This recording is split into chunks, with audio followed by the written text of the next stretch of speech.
Funeral by Evans and Rhodes. Characters: Hattie Collier, Dorothy Riggs, Thelma Reeves, Viola Smith, Connie Palmer.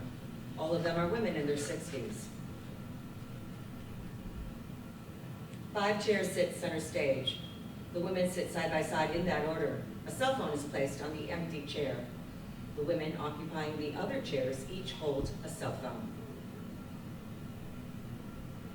It was late when Hattie Collier, Bee Bell, and Connie Palmer returned home from the dignified funeral service of their old high school friend, Frank Collier. Connie drove them home, and Hattie was dropped off first. Hattie enters. It has been a long, tiring day, and Hattie was just getting comfortable when the phone rang. Phone rings. Hattie checks the phone ID. Oh, Lord, Dorothy Riggs. What does she want? Hello? How was the funeral? Oh, well, good evening, Dorothy. I'm fine. How are you? Girl, it's late and I don't have time to fool around. How was the funeral? Lord knows I'm not one to spread gossip, but it was pitiful. Well, don't stop there. What was pitiful about it? First of all, there was no body. You mean nobody was at the funeral? No, Frank's body wasn't there. She burnt him up. Who did? Charlie May, that so-called wife of his. She cremated poor Frank and stuffed his ashes in a what do they call that thing? A jar. No, that's not it. I know, a vase. No, a urinal. She put him in a urinal? No, an urn. That's it. She put him in an urn. Let me get this straight. That woman actually cremated Frank, and there was no body? That ain't the half of it. That hussy shed some crocodile tears, but Houston was all tore up. You know how close he was to his brother. Poor man. That's pitiful. The choir sang some off-key song that nobody ever heard of. We all shed a tear about that, but the flower arrangements were beautiful.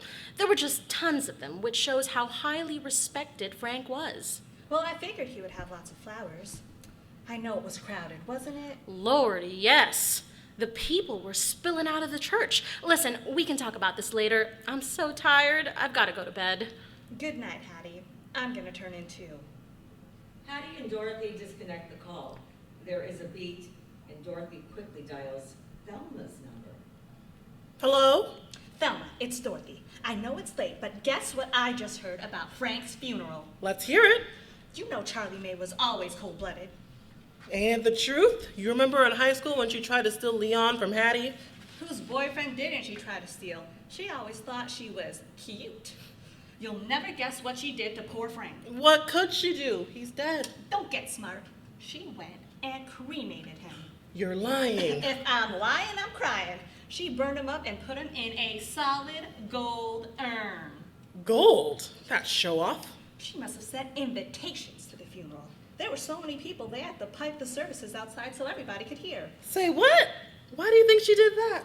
I heard it was a last-minute decision to make way for the flowers because they had so many. You know a little urn don't take up much space. Did she take it hard? You know Charlie May. She got to put on a show. She blubbered from one end of the church to another. She grabbed the urn, hugging it like she'd never let it go. Houston had to pry his dead brother from her hands. You mean what was left of him? I know it's late and you probably want to get some sleep, so I'll talk to you later. Dorothy and Thelma disconnect the call. There is a beat, and Thelma quickly dials Viola's number. Hello? Viola, it's me. Do you know what I just heard about Frank Schaefer's funeral? Who do you think had her husband cremated and put in a platinum urn placed on an ivory pedestal? What? Tell me you're not talking about Charlie May and a platinum urn. Leave it to her to show off. You know she thinks her shit don't stink. Now tell me, how many black people do you know that cremate their loved ones? Maybe they do that kind of thing where she comes from. You know, Charlie May ain't from Indianapolis.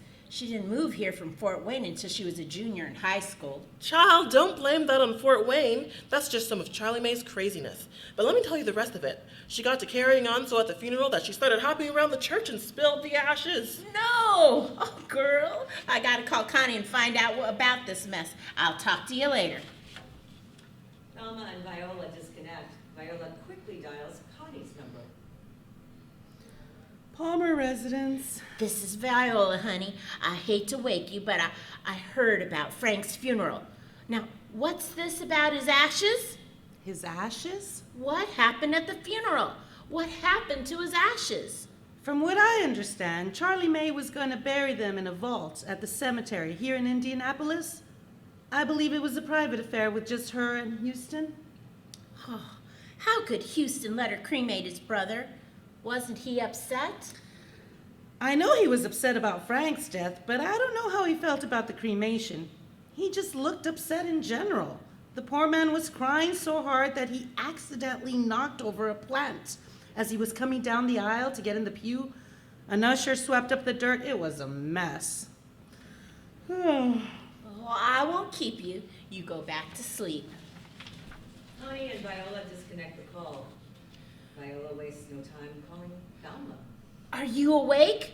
Let me tell you what really happened at Frank's funeral because you got it all wrong. Houston was upset about his brother being cremated. He tried to hide it, but he just couldn't hold it in, and he took a swing at Charlie May. Shut up! Are you sure? I got the whole story just now from Connie. She was there, so she ought to know.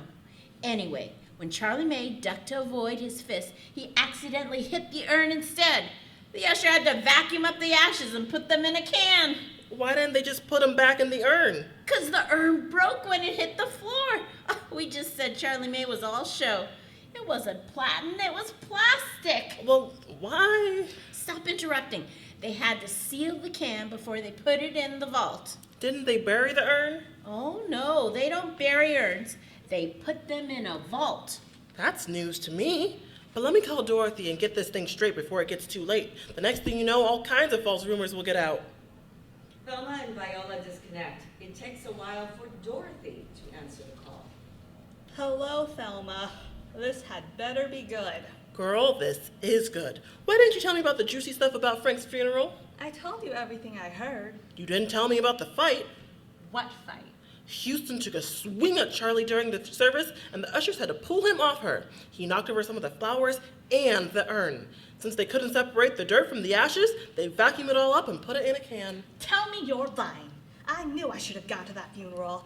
What did they do with the can? I think there was some sort of mix-up about what they could do, legally. So Charlie May put him in a bank vault until she can decide what to do. This is too much. I'm going to have to think about this and talk to you tomorrow. I've got to call Hattie and find out why she didn't tell me all this. Thelma and Dorothy disconnect the call. Dorothy calls Hattie. Hattie Collier, why didn't you tell me about the fight? Who is this? Dorothy? Do you know it's 1:30 in the morning? What are you talking about? You know what I'm talking about. The fight between Houston and Charlie May. You mean they had a fight? When? At the funeral, girl. It was scandalous the way they were slugging it out at the service. Ugh, sweet Jesus. I knew we should have stayed through the whole thing. I finally attend a funeral worth going to, and what happens? I miss all the good stuff. Lights out.